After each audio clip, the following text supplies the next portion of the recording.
হাদিস শরীফের মধ্যে এসেছে, আরবের একজন খারাপ মহিলা, একজন বাজারি মহিলা, রাস্তা দিয়া তিনি মরু প্রান্তর দিয়া হেঁটে যাচ্ছে। যাওয়ার সময় দেখতে পারলো একটা কুকুর মরু প্রান্তরে পিপাসাক্ত হয়ে ক্ষুধার যন্ত্রণায় মরু প্রান্তরে বালির মধ্যে গোড়াগড়ি করছে। ওই বাজারি খারাপ মহিলাটা চিন্তা করল, আমি যদি এই কুকুরের মুখে একটুখানি পানি তুলে দিতে পারি তাহলে কুকুরটার জীবন বেঁচে যাবে। কিন্তু সে আশেপাশে তাকিয়ে দেখে কোথাও কোনো পানির সন্ধান নাই। মরু প্রান্তরে তো পানি পাওয়া যায় না, কথা বলেন ঠিক কিনা? কিন্তু সে হঠাৎ করে অনেক দূরে একটা পানির কূপ দেখতে পেল। কিন্তু কূপ থেকে যে পানি তুলবে, পানি তোলার জন্য রশির প্রয়োজন হয়, বালতির প্রয়োজন হয়। কিন্তু সেই কূপের ভিতরে বালতিও নাই, রশিও নাই, কিভাবে সে পানি তুলবে? মেয়েটা ছিল আরবের মেয়ে, চামড়ার মোজা পরত। পা থেকে চামড়ার মোজাটা খুলে এবং তার শরীর থেকে ওড়নাটা আনে ওই চামড়ার মোজাটাকে বালতি বানায়া, গায়ের ওড়নাটাকে রশি বানায়া অনেক কষ্ট করে ওই কূপ থেকে একটু পানি তুলেছে। পানি তুলে যখন কুকুরটার মুখে তুলে দিল, কুকুরটা পানি পান করে এত বেশি খুশি হয়েছে, খুশির ঠেলায় ওই কুকুরটা তার লেজ লড়াতে শুরু করলো। আল্লাহ রাব্বুল আলামিন বলেন, ওগো আমার হাবিব, এই দৃশ্যটা দুনিয়ার কোনো মানুষ দেখে নাই, কিন্তু আমি আল্লাহ রাব্বুল আলামিন আমার বান্দির এই দৃশ্যের সাক্ষী হয়েছি। ওগো আমার হাবিব, আপনি সাক্ষী হয়ে যান। আমার এই বান্দির তামাম জিন্দিগির জীবনের যত গুনাহ রয়েছে সব গুনাহ আমি আল্লাহ পাক মাফ করে দিয়া আমার একটা নিষ্পাপ প্রাণীর মুখে, কুকুরের মুখে পানি তুলে তার জীবনটা বাঁচিয়ে দেওয়ার জন্যে তার নামটা আমি জান্নাতি নারীদের কাতারে লিখে দিয়েছি। আলহামদুলিল্লাহ, আলহামদুলিল্লাহ নাহমাদুহু ওয়া নাস্তাঈনুহু ওয়া নাস্তাগফিরুহু ونؤمن به ونتوكل عليه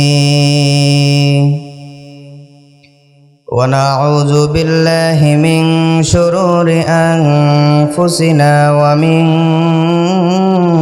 سيئات أعمالنا من يهده الله فلا مضل له ومن يضلله فلا هادي له ونشهد أن لا إله إلا الله وحده لا شريك له ونشهد أن سيدنا وسندنا وحبيبنا ومولانا محمدا عبده ورسوله الذي أرسله بالحق بشيرا ونذيرا وداعيا إلى الله بإذنه وسراجا وقمرا منيرا أما بعد فقد قال الله تعالى في كلامه المجيد وفي فرقانه الحميد সকলে আমার সাথে সাথে পড়েন, আউযু বিল্লাহি মিনাশ শাইতানির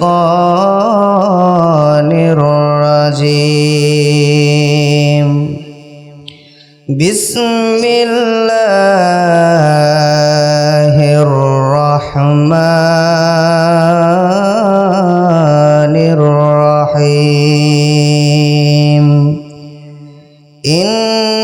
ইন্নাল্লাহা ওয়া মালাইকাতাহু ইউসাল্লুনা আলান নবী ইয়া আইয়ুহাল্লাযীনা আমানু সাল্লু আলাইহি ওয়া সাল্লিমু তাসলিমা। সকলে মুহাব্বতে দরুদ ইব্রাহিম পড়ি। আল্লাহুম্মা সাল্লি আলা মুহাম্মাদিন ওয়া আলা আলি মুহাম্মাদ কামা সাল্লাইতা আলা ইব্রাহিম ওয়া আলা আলি ইব্রাহিম ইন্নাকা হামিদুম মাজিদ। আল্লাহুম্মা বারিক আলা মুহাম্মাদিন ওয়া আলা আলি মুহাম্মাদ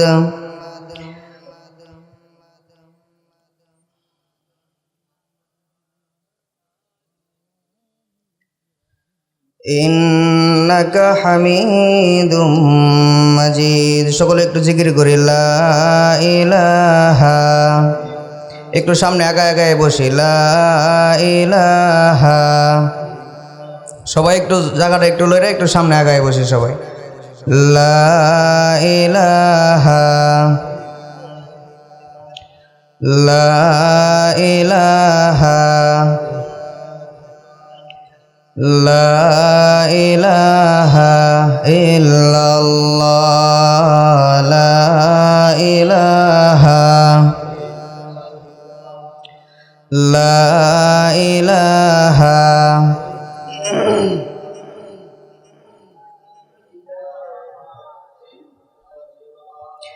লা ইলাহা ইল্লাল্লাহ মুহাম্মাদুর রাসূলুল্লাহ সাল্লাল্লাহু আলাইহি ওয়াসাল্লাম। যারা আল্লাহর পথে চলে, আল্লাহর কথা বলে, আল্লাহকে ভালোবেসে সপেছে জীবন, তাদের কিসের ভয়, কে করে পরাজয়, শহীদি তামান্নাতে নাচে তার মন। যারা আল্লাহর পথে চলে, আল্লাহর কথা বলে, আল্লাহকে ভালোবেসে সপেছে জীবন, তাদের কিসের ভয়, কে করে পরাজয়, শহীদি তামান্নাতে নাচে তার মন। হাসনা হেনার গ্রানে ভরে না হৃদয় তার, কালিমার মেশক মাখা হৃদয় রয়েছে যার। হাসনা হেনার গ্রানে ভরে না হৃদয় তার, কালিমার মেশক মাখা হৃদয় রয়েছে যার। সব পিছোটান ভুলে জিহাদের পথে চলে, সব পিছোটান ভুলে জিহাদের পথে চলে, সে তো তার ঈমান বলে। যারা আল্লাহর পথে চলে, আল্লাহর কথা বলে, আল্লাহকে ভালোবেসে সপেছে জীবন, তাদের কিসের ভয়, কে করে পরাজয়, শহীদি তামান্নাতে নাচে তার মন। বিন্না পশ্চিমপাড়া জামে মসজিদ, ধলা, মুলগাঁও পূর্ব ধলা, নেত্রকোনা এর উদ্যোগে চতুর্থ বাৎসরিক ইসলামী মহাসম্মেলনের সম্মানিত সভাপতি, প্রধান অতিথি, বিশেষ অতিথিবৃন্দ, আমন্ত্রিত হজরত উলামায়ে কেরাম, বিশেষ করে আমার সামনে উপস্থিত আছেন অত্র এলাকা এবং তার পার্শ্ববর্তী এলাকাগুলো থেকে আগত ইসলাম প্রিয় দিনদার পরহেজগার মুসলমান ভাইয়েরা, বিশেষ করে কোরআন প্রেমিক আমার যুবক এবং তরুণ ভাইয়েরা, পর্দার অন্তরালে অবস্থানরত আমাদের সকলের অত্যন্ত শ্রদ্ধেয়া সম্মানিতা মা এবং বোনেরা, লাখ কোটি শুকর আদায় করছি সেই মহান মালিকের দরবারে, যেই মহান মালিক আমাদেরকে এই অশান্তময় পৃথিবীর অশান্ত পরিবেশ থেকে, গুনাহে পরিপূর্ণ অন্ধকারাচ্ছন্ন সমাজ থেকে বিশ্বনবীর ভাষায় জান্নাতের বাগানে এসে কোরআন এবং হাদিস থেকে কিছু কথা বলার এবং শোনার তৌফিক দিয়েছেন। এই কারণে আপনারা খুশি না বেজার? একটু জোরে আওয়াজ করে বলেন, খুশি না বেজার? যদি খুশি থাকেন তো খুশি মনে মন প্রাণ উজাড় করে দিয়ে মহান রব্বুল আলামিনের শেখানো ভাষায় সকলে একযোগে পড়ে নিচ্ছি। সকলে আওয়াজ করে বলছি আলহামদুলিল্লাহ। আরো জোরে আওয়াজ করে বলছি আলহামদুলিল্লাহ। প্রিয় মুহতারাম হাজরিন, ডানে বামে কথা বলে আমি আপনাদের মূল্যবান সময়কে নষ্ট করব না। আপনারা চেষ্টা করব আমি যেন আপনাদেরকে কোরআন এবং হাদিস সামনে রেখে সংক্ষিপ্ত সময়ে যেন কিছু নসিহাত আপনাদেরকে আমি পেশ করতে পারি, যেইগুলো আমাদের সমাজে অত্যন্ত প্রয়োজনীয়। দেখেন, আজ সারা বাংলাদেশে সব থেকে বেশি একটা অপরাধ সংগঠিত হচ্ছে। সেই অপরাধটির নাম হচ্ছে মানুষ মানুষকে হত্যা করছে। কথা বলেন ঠিক কিনা? মানুষ মানুষকে হত্যা করছে, এমনভাবে মানুষ মানুষকে হত্যা করছে যে মশা এবং মাছির থেকেও মানুষের জীবনের মূল্য আরো মূল্যহীন হয়ে পড়েছে। কথা বলেন ঠিক কিনা? মানুষ সন্দেহ করে মানুষকে মানুষ হত্যা করছে, আবেগের বশবর্তী হয়ে মানুষ মানুষকে হত্যা করছে। আপনারা দেখেছেন যারা অনলাইন ইউজ করেন,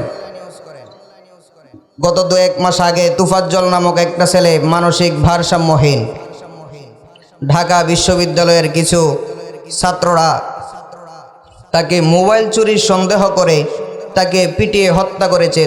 প্রথমে তাকে পেট ভরে ভাত খেতে দিয়েছে, এরপরে তাকে পিটিয়ে হত্যা করেছে। তখন হত্যাকারীকে ধরে মানুষেরা যখন জিজ্ঞেস করলো যে আপনারা পারলেন এমন একটা মানুষকে হত্যা করতে, তখন সে বলল যে আমি আবেগের বশবর্তী হয়ে আবেগে আমি তাকে মেরে ফেলেছি। ভাবা যায়, আবেগেও মানুষ মানুষকে হত্যা করছে। সব থেকে কাছে যে বিষয়টা, গত কিছুদিন আগে মুনতাহা নামক একটা মেয়ে, তার বয়স মাত্র আপনার 6 থেকে 7 বছর বয়স, তাকে তার খালাতো বোন বা মামাতো বোন মাত্র 250 টাকার জন্যে মেরে আপনার কাদাতে আপনার কুতে ফেলে রেখেছিল। কত টাকার জন্যে? 250 টাকা। একটা মানুষের জীবনের মূল্য কি 250 টাকা? তাহলে মানুষের জীবন এখন কতটা মূল্যহীন হয়ে পড়েছে ভাবা যায়। হিংসায় মানুষ মানুষকে হত্যা করছে, ক্ষমতার জোরে মানুষ মানুষকে হত্যা করছে। ক্ষমতা, টাকার জোর, ক্ষমতার জোরে মানুষ মানুষের উপর অন্যায়ভাবে জুলুম করছে। কথা বলেন ঠিক কিনা? আপনারা যারা রাস্তা দিয়ে চলাচল করেন, অনেক সময় আপনাদের চোখের সামনে এরকম দৃশ্য অবশ্যই পড়ে। আমার চোখের সামনে অনেকবার পড়েছে যে রাস্তার পাশে বড় লোক, ধনাঢ্য কোনো লোকের একটা গাড়ি দাঁড় করানো, পাশ দিয়ে একজন রিক্সাওয়ালা রিক্সা চালিয়ে যাচ্ছে। তো ইচ্ছা করে তো আর গাড়িতে কারো গাড়ি লাগায় না। কথা বলেন ঠিক কিনা? তো তার গাড়িটা যদি রিক্সাটা যদি তার গাড়ির সাথে একটু লেগে যায়, তাহলে সেই টাকাওয়ালা বা ক্ষমতাধর ব্যক্তি সাথে সাথে তার গাড়িতে কেন রিক্সা লাগালো? সে এই কারণে সে সাথে সাথে তার বাপের বয়সী রিক্সাওয়ালার গায়ে হাত তোলে। কথা বলেন ঠিক কিনা? কিসের জোরে হাত তোলে? কথা বলে না। কিসের জোরে? ক্ষমতার জোরে। আমি আপনাদেরকে একটা কথা শিখাইয়া দেই, এই সমস্ত বেয়াদবগুলো যদি আপনাদের চোখের সামনে কখনো পড়ে যে অন্যায়ভাবে টাকার জোরে ক্ষমতার জোরে কোনো গরিব অসহায় দিনমজুরের গায়ে যদি হাত তুলে, সেই হাত আপনারা ভেঙে দিবেন। পারবেন না? আপনারা একটাকে সাহায্য করবেন, দেখবেন সব ঠিক হয়ে গেছে। আমি তো ওই সমস্ত ভাইদেরকে বলি, আরে ভাই, তোমাকে আল্লাহ পাক কতটুকুন ক্ষমতা দিয়েছে? কি এমন ক্ষমতার মালিক তুমি হয়েছ? সামান্য একটু ক্ষমতা পাওয়ার পরে তুমি অন্যায়ভাবে তোমার বাবার বয়সী মানুষের উপরে তুমি হাত তুলছ। তুমি কতটুকুন ক্ষমতার মালিক হয়েছ? তোমার থেকে হাজার হাজার লক্ষ কোটি গুণ ক্ষমতা দিয়েছিল আল্লাহ পাক ফেরাউনকে। কথা বলেন ঠিক কিনা? কিন্তু আল্লাহ পাক সে যখন ক্ষমতার অপব্যবহার করতে শুরু করলো, আল্লাহ পাক তাকে নীল নদে চুবাইয়া মেরেছে। বলেন ঠিক কিনা? ক্ষমতা দিয়েছে আল্লাহ পাক নমরুদকে। নমরুদ যখন ক্ষমতার অপব্যবহার করে নিজেকে রব বলে দাবি করতে লাগলো, আল্লাহ পাক বললেন, তুমি নিজেকে রব বলে দাবি করো, আমার দেয়া ক্ষমতা পেয়ে তুমি নিজেকে রব বলে দাবি করো, তোমাকে সাইজ করার জন্য বেশি কিছু আমি ব্যবহার করব না। একটা ছোট্ট সুস্থ মশাও না, একটা ন্যাংরা মশা দিয়া আল্লাহ পাক নমরুদকে সাইজ করে দিয়েছে। বলেন ঠিক কিনা? এই কারণে ক্ষমতা তো চিরস্থায়ী কারো থাকে না। কথা বলেন ঠিক কিনা? এই কারণেই ক্ষমতার জোরে কোনো মানুষের উপরে কখনো কেউ অন্যায়ভাবে জুলুম করবেন না। ক্ষমতার জোরে কোনো মানুষ যেন হত্যা না করে। আরে ভাই, কোনো মানুষকে হত্যা করবে, মানুষ যদি জানতো অন্যায়ভাবে একটা প্রাণীর উপর জুলুম করা কত বড় অপরাধ, তাহলে অন্যায়ভাবে মানুষের উপরে জুলুম করত দূরের কথা, অন্যায়ভাবে ছোট্ট একটা সাধারণ প্রাণীর উপরেও মানুষ জুলুম করত না। হাদিস শরীফের মধ্যে এসেছে, আরবের একজন খারাপ মহিলা, একজন বাজারি মহিলা, রাস্তা দিয়া তিনি মরু প্রান্তর দিয়া হেঁটে যাচ্ছে। যাওয়ার সময় দেখতে পারলো একটা কুকুর মরু প্রান্তরে পিপাসাক্ত হয়ে ক্ষুধার যন্ত্রণায় মরু প্রান্তরে বালির মধ্যে গোড়াগড়ি করছে। ওই বাজারি খারাপ মহিলাটা চিন্তা করল, আমি যদি এই কুকুরের মুখে একটুখানি পানি তুলে দিতে পারি, তাহলে কুকুরটার জীবন বেঁচে যাবে। কিন্তু সে আশেপাশে তাকিয়ে দেখে কোথাও কোনো পানির সন্ধান নাই। মরু প্রান্তরে তো পানি পাওয়া যায় না। কথা বলেন ঠিক কিনা? কিন্তু সে হঠাৎ করে অনেক দূরে একটা পানির কূপ দেখতে পেল। কিন্তু কূপ থেকে যে পানি তুলবে, পানি তোলার জন্য রশির প্রয়োজন হয়, বালতির প্রয়োজন হয়। কিন্তু সেই কূপের ভিতরে বালতিও নাই, রশিও নাই, কিভাবে সে পানি তুলবে? মেয়েটা ছিল আরবের মেয়ে, চামড়ার মোজা পরত। পা থেকে চামড়ার মোজাটা খুলে এবং তার শরীর থেকে ওড়নাটা নিয়ে ওই চামড়ার মোজাটাকে বালতি বানায়া, গায়ের ওড়নাটাকে রশি বানায়া অনেক কষ্ট করে ওই কূপ থেকে একটু পানি তুলেছে। পানি তুলে যখন কুকুরটার মুখে তুলে দিল, কুকুরটা পানি পান করে এত বেশি খুশি হয়েছে, খুশির ঠেলায় ওই কুকুরটা তার লেজ লাড়াতে শুরু করলো।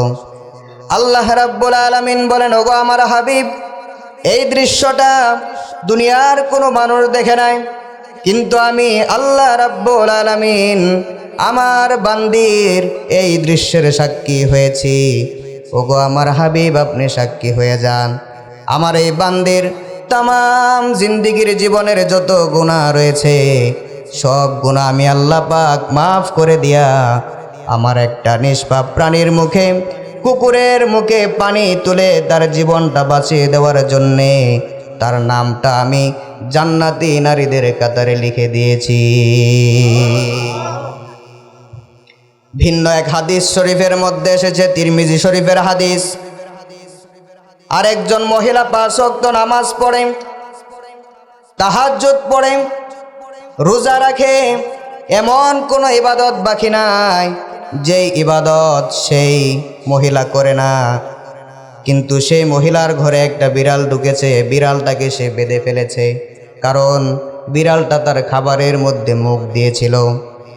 বিড়ালটাকে সে বেঁধে ফেলেছে, নিজেও খাবার দিচ্ছে না এবং বাহিরে যে কোথাও গিয়ে খেয়ে সে বেঁচে থাকবে এই সুযোগ বিড়ালটাকে দিচ্ছে না। এরকমভাবে বিড়ালটাকে বেঁধে রেখে তিল তিল করে ওই নামাজি মহিলা বিড়ালটাকে হত্যা করেছে। আল্লাহ রাব্বুল আলামিন বলেন, ওগো আমার হাবিব, এই দৃশ্যটা আমি দেখেছি। আমার এই বান্দি আমার একটা নিষ্পাপ প্রাণীকে হত্যা করার কারণে তার জীবনের যত ইবাদত রয়েছে, যত নামাজ রয়েছে, যত রোজা রয়েছে, তার যত ইবাদত রয়েছে সব ইবাদত বরবাদ করে দিয়া আমি আল্লাহ পাক তার নামটা জাহান্নামী মহিলাদের কাতারে আমি লিখে দিয়েছি। বলেন নাউজুবিল্লাহ। ভাবা যায় একটা কুকুর একটা প্রাণী যার সাথে যদি আমাদের কাপড় লেগে যায় তাহলে শরীর নাপাক হয়ে যায়, কথা বলেন ঠিক কিনা? তাহলে একটা প্রাণী তার উপরে দয়া করার কারণে একটা বাজারি মহিলা, বুঝেন তো আপনারা বাজারি মহিলা মানে কি?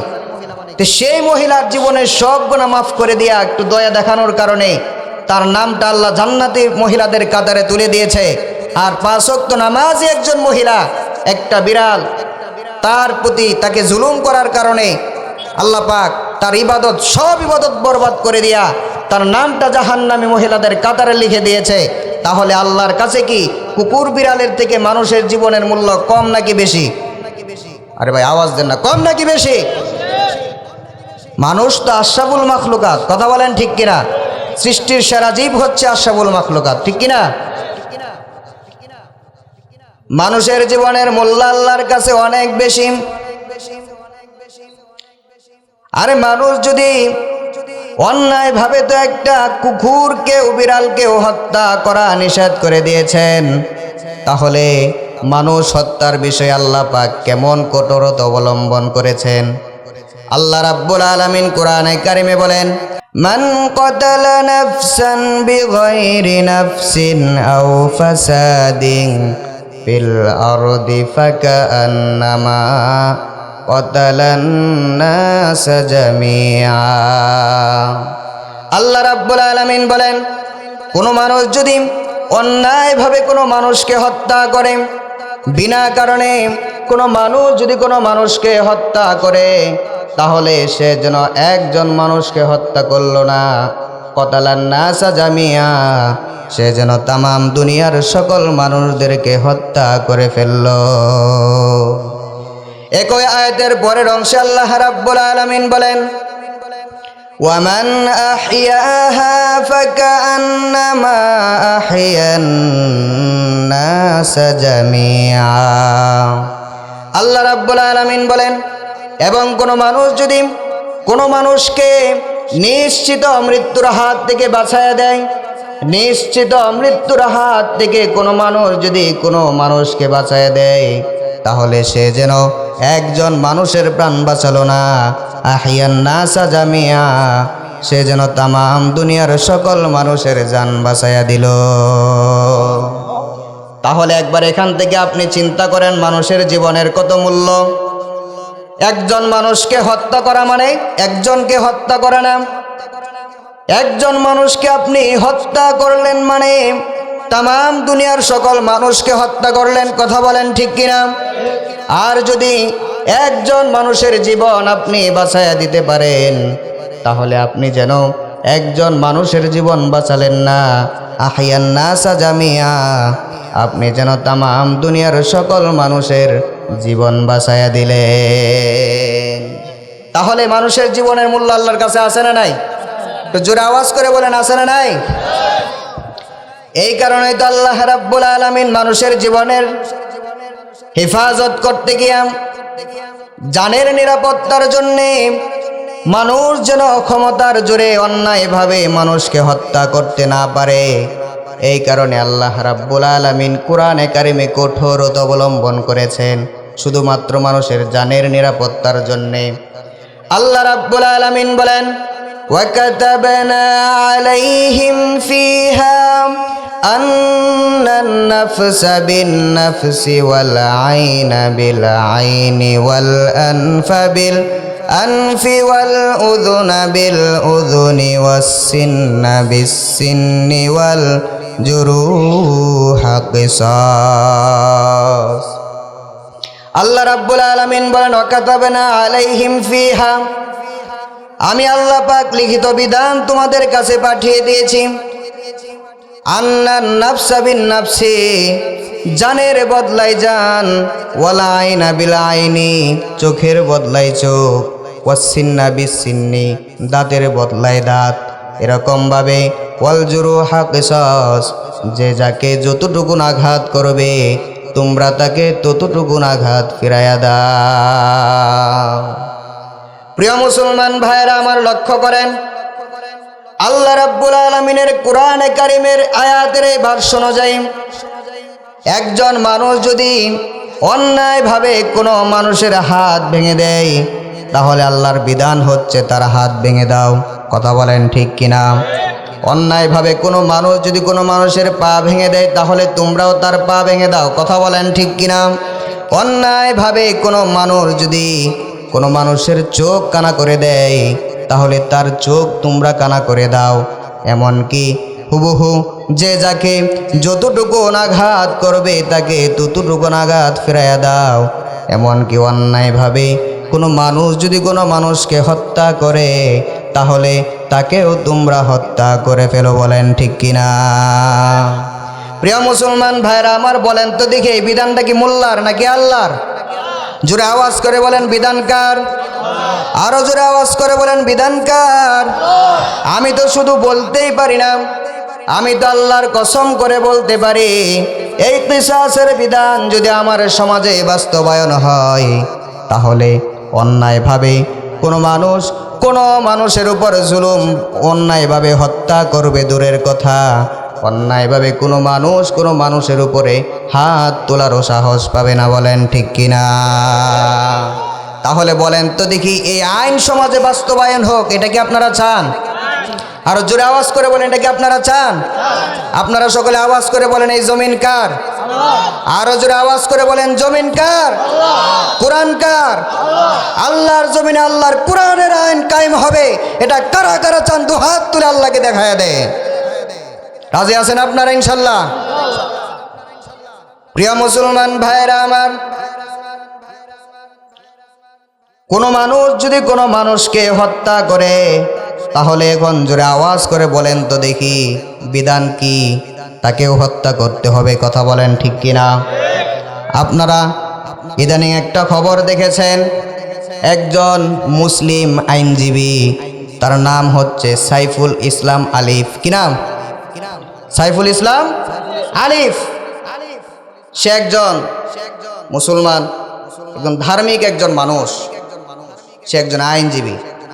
সে যখন ইসকনের অন্যায়ের বিরুদ্ধে কথা বলেছে, তো হিন্দু সম্প্রদায়ের ভিতরে ইসকন নামক একটা সংগঠন আছে, এরা হচ্ছে উগ্রপন্থী। কি পন্থী? এরা সব সময় চেষ্টা করে যে মুসলমানদেরকে কিভাবে সমাজে সন্ত্রাস বানানো যায়। কথা বলেন ঠিক কিনা? তারা সকলে মিলে দলবদ্ধ হয়ে সাইফুল ইসলাম আলিফকে তারা হত্যা করেছে। আমরা এর তীব্র নিন্দা জানাচ্ছি। কথা বলেন ঠিক কিনা? এমনকি আমরা বিচার চাই, আর বিচার হতে হবে আল্লাহ পাকের কোরআন দিয়ে। কথা বলেন ঠিক কিনা? আর বিচার হচ্ছে হত্যার বদলে হত্যা। কথা বলেন ঠিক কিনা? তাদেরকে শুধু জেলখানায় বন্দি রেখে তাদেরকে শুধু অ্যারেস্ট করলে চলবে না, তাদেরকে আল্লাহ পাকের কোরআন দিয়ে হত্যার বদলে হত্যা করতে হবে। কথা বলেন ঠিক কিনা? আর ইসকনের মতো এরকম যত সংগঠন আছে, সেই সংগঠনকে বাংলাদেশ থেকে বিতাড়িত করতে হবে। কথা বলেন ঠিক কিনা? আপনাদের মনে প্রশ্ন জাগতে পারে, আল্লাহ পাক যে কিসাসের বিধান দিয়েছে, হত্যার বদলে হত্যা, যে যাকে যতটুকু আঘাত করবে তাকে ততটুকু আঘাত ফিরাইয়া দাও। আপনাদের মনে হয়তো বা এমন প্রশ্ন জাগতে পারে, এটা তো আল্লাহ পাক জুলুম করেছে, আল্লাহ পাক এটা জুলুম করেছে। কথা বলেন, এটা কি জুলুম? এটা হচ্ছে ইনসাফ। বলেন তো দেখি, আল্লাহর থেকে বেশি ইনসাফগার আর কেউ হতে পারে? দুনিয়ার কোনো মানুষ আল্লাহর থেকে বেশি ইনসাফগার হতে পারে? তো এই বিধান কার? এই বিধান কে দিয়েছেন? এই বিধান বিশ্বনবী সাল্লাল্লাহু আলাইহি ওয়াসাল্লাম সমাজের মধ্যে বাস্তবায়ন করতে গিয়া নিজে প্র্যাকটিক্যালি কিভাবে বাস্তবায়ন করেছেন। আল্লাহর হাবিব সাল্লাল্লাহু আলাইহি ওয়াসাল্লাম বদর প্রান্তরে 313 জনের কাতার আল্লাহর নবী সাল্লাল্লাহু আলাইহি ওয়াসাল্লাম সোজা করছিলেন। কাতার সোজা করার সময় একজন সাহাবী ছিলেন, তার নাম ছিল সাওয়াদ রাদিয়াল্লাহু তাআলা আনহু। সাওয়াদ রাদিয়াল্লাহু তাআলা আনহু কাতার সোজা করার সময় তিনি একটু সামনে এসে দাঁড়ালেন, আর নবীজির হাতে ছিল একটা তীর। নবীজি ওই তীর দিয়া সাওয়াদ রাদিয়াল্লাহু তাআলা আনহুর পেটের মধ্যে একটু কুসা দিয়েছে। কুসা দিয়ে বলে, রে সাওয়াদ, তুমি সামনে আসলে কেন? তুমি পেছনে যাও। সাওয়াদ রাদিয়াল্লাহু তাআলা আনহু পেছনে হটলেন। পেছনে গিয়ে ডাক দিয়া বলে, ইয়া রাসূলুল্লাহ, আপনি যে আমাকে তীরের আগা দিয়া কুসা দিয়েছেন, আমি তো বড় ব্যথা পেয়েছি, আমি তো বড় আঘাত পেয়েছি। আর ইসলামে তো কিসাসের বিধান রয়েছে যে যে যাকে যতটুকু আঘাত করবে তাকে তোমরা ততটুকু আঘাত ফিরাইয়া দাও। সুতরাং আপনি যে আমাকে আঘাত করেছেন, আমি তো ব্যথা পেয়েছি, আমিও আপনার কাছ থেকে বদলা নিতে চাই। বলেন সুবহানাল্লাহ। প্রিয় মুসলমান ভাইরা আমার, একবার চিন্তা করেন ইনসাফ নবীজি কিভাবে সমাজে বাস্তবায়ন করেছেন। এমন একজন মানুষ, বলেন তো দেখি, আল্লাহর নবীর থেকে সম্মানিত ব্যক্তি পৃথিবীতে আর কেউ হতে পারে?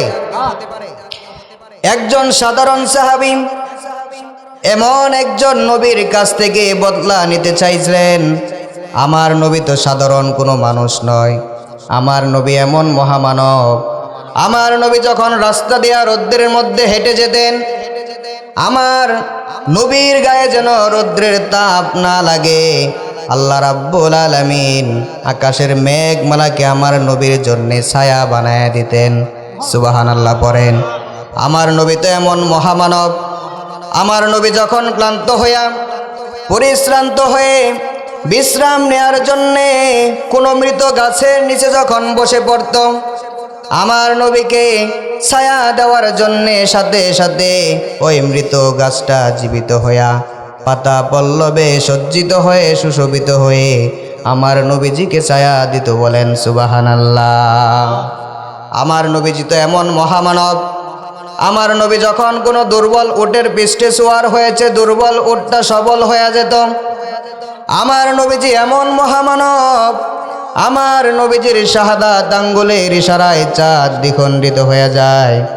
আমার নবী তো এমন মহামানব, যতক্ষণ না পর্যন্ত কাল হাসরের ময়দানে আমার নবী জান্নাতের দরজায় করা নাড়বে, ততক্ষণ পর্যন্ত জান্নাতের দরওয়াজা খোলা হবে না। প্রিয় মুসলমান ভাইরা আমার, এমন একজন মহামানবকে সাধারণ একজন সাহাবী বলতে সাহস পেলেন, ইয়া রাসূলুল্লাহ, আমি আপনার কাছ থেকে বদলা নেব। এখন বলেন তো দেখি, এটা তো দূরের কথা, আপনাদের এলাকার একজন পাতি নেতা যদি থাকে বা কোনো মেম্বার যদি থাকে, তাকে যদি আপনাদের মধ্যে কোনো সাধারণ মানুষ বলেন, মেম্বার সাহেব আপনি ভুল করছেন, আমি আপনার কাছ থেকে বদলা নেব, বলেন তো দেখি সে কিছু বলার আগে তার যে কিছু চাইমসে আছে তারা আপনার অবস্থা কি করবে? একবারে সাইজ। কতক্ষণ ঠিক কিনা? তাহলে একজন পাতি নেতাকে তার চাইমসেগুলা যারা রয়েছে, তার সহপাঠী যারা রয়েছে, তারা যতটুকুন ভালোবাসে, আমার নবীজিকে সাহাবায়ে কেরামরা কি কম ভালোবাসতেন? আরে ভাই কথা বলেন না কেন, কম ভালোবাসতেন নি? সাহাবায়ে কেরাম নবীজিকে কতখানি ভালোবাসতেন, এটা বোঝাবার জন্য আমি আপনাদের সামনে বেশি কিছু বলতে যাব না। আল্লাহ নবী সাল্লাল্লাহু আলাইহি ওয়াসাল্লাম আবু বকর রাদিয়াল্লাহু তাআলা আনহুকে ডাক দেয়া বলেন, আবু বকর, মক্কার কাফেরদের জ্বালা আমার আর সহ্য হয় না। আল্লাহর পক্ষ থেকে যেদিন অর্ডার হবে আমি মক্কা ছেড়ে মদিনায় হিজরত করব, আর তুমি আবু বকর সেই রাত্রিতে হবে আমার সফর সঙ্গী। আবু বকর রাদিয়াল্লাহু তাআলা আনহুকে এই কথা বলার পরে কোন রেওয়ায়েত এসেছে 1 বছর পর, আবার কোন রেওয়ায়েত এসেছে 2 বছর পর, আমরা ধরে নিলাম 1 বছর পর। আল্লাহ নবী সাল্লাল্লাহু আলাইহি ওয়াসাল্লাম শুয়ে আছেন। জিবরাইল আলাইহিস সালাম আরজ করেন, ইয়া রাসূলুল্লাহ, আল্লাহর পক্ষ থেকে অর্ডার হয়েছে আপনার ঘরের চতুর্পাশে কাফেরের দলেরা আপনাকে ঘিরে ফেলেছে, তারা সকাল হলে আপনাকে হত্যা করবে, সুতরাং আপনাকে আজকে রাত্রের মধ্যেই মক্কা ছেড়ে মদিনায় হিজরত করতে হবে। আল্লাহ নবী সাল্লাল্লাহু আলাইহি ওয়াসাল্লাম হযরত আলী রাদিয়াল্লাহু তাআলা আনহুকে ডাক দিয়ে বলে, আলী, তুমি আমার বিছানায় আমার চাদর কানা পরে তুমি শুয়ে থাকো, কাফেররা যেন বুঝতে না পারে আমি শুয়ে আছি নাকি তুমি শুয়ে আছো। আমি আল্লাহর পক্ষ থেকে অর্ডার হয়েছে, আমি চলে যাচ্ছি। ঘরের চতুর্পাশে কাফেরের দলেরা ঘিরে ফেলেছে। আলী রাদিয়াল্লাহু তাআলা আনহু ডাক দিয়ে বলে, ইয়া রাসূলুল্লাহ, আপনি নিশ্চিন্তে চলে যান, আপনি আমাকে নিয়ে কোনো টেনশন করবেন না, পেরেশান হবেন না, আপনি নিশ্চিন্তে চলে যান। মুহাম্মদ ভেবে কাফেররা আমাকে টুকরা টুকরা করে হত্যা করে ফেলবে, তারপরেও আমার মনে এতটুকুন কষ্ট নাই, বরঞ্চ পরকালে গিয়া আল্লাহর সামনে আমি দাঁড়ায়া বলবো, গো আল্লাহ, আমার জানের বিনিময়ে হলেও তোমার হাবিব এখনো দুনিয়াতে জীবিত আছে। কি সুবহানাল্লাহ জোরে বলতে ইচ্ছা করলো না আপনাদের? আরে ভাই জোরে বলেন না সুবহানাল্লাহ। এটা কি নবীর প্রতি সাহাবায়ে কেরামদের ভালোবাসা না? যে আপনার বিছানায় আপনার চাদর গা দিয়ে আমি শুয়ে আছি, কাফেররা আপনাকে মনে করে আমাকে টুকরা টুকরা করে হত্যা করবে, কিন্তু বিশ্বাস করেন আমার মনে কোনো কষ্ট নাই, কারণ আল্লাহর সামনে আমি দাঁড়াই কথা বলতে পারবো যে আল্লাহ, আমার জানের বিনিময়ে তোমার হাবিব এখনো দুনিয়াতে জীবিত আছে। বলেন সুবহানাল্লাহ।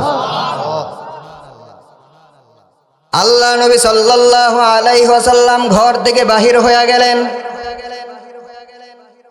সরাসরি চলে গেলেন আবু বকর রাদিয়াল্লাহু তাআলা আনহুর বাড়িতে। আবু বকর রাদিয়াল্লাহু তাআলা আনহুর বাড়িতে গিয়া দরজার সামনে একটি ডাক দেওয়া মাত্রই আবু বকর রাদিয়াল্লাহু তাআলা আনহু দরজা খুলে দিলেন। আল্লাহ নবী প্রশ্ন করলেন, রে আবু বকর, এত রাত হয়েছে, রাত তো এখন গভীর হয়েছে, এত রাত পর্যন্ত কি তুমি এখনো ঘুমাও নাই? আমি তোমাকে ডাক দেওয়ার সাথে সাথে তুমি দরজা খুলে দিয়েছ, ডাক দেওয়ার সাথে সাথে তুমি দরজা খুলে দিয়েছ। আবু বকর রাদিয়াল্লাহু তাআলা আনহু ডাক দিয়ে বলে, ইয়া রাসূলুল্লাহ, আপনি আজ থেকে 1 থেকে 2 বছর আগে আপনি বলেছিলেন আমাকে নিয়ে আপনি হিজরত করবেন, কিন্তু কোন রাত্রিতে করবেন সেটা তো আমাকে বলেন নাই। যেদিন থেকে আপনি আমাকে বলেছিলেন আমাকে নিয়ে হিজরত করবেন, সেদিন থেকে আমি বিছানায় পিঠ লাগিয়ে ঘুমাই না, কারণ আপনি কোন রাত্রিতে আমার দরজায় এসে হাজির হন, আর আমি যদি বিছানায় পিঠ লাগিয়ে ঘুমাই আর আপনি নবী দরজায় দাঁড়িয়ে দাঁড়িয়ে যদি আমাকে ডাকেন, এটা তো বেয়াদবি হয়ে যাবে। ইয়া রাসূলুল্লাহ, এই বেয়াদবি যেন না হয়।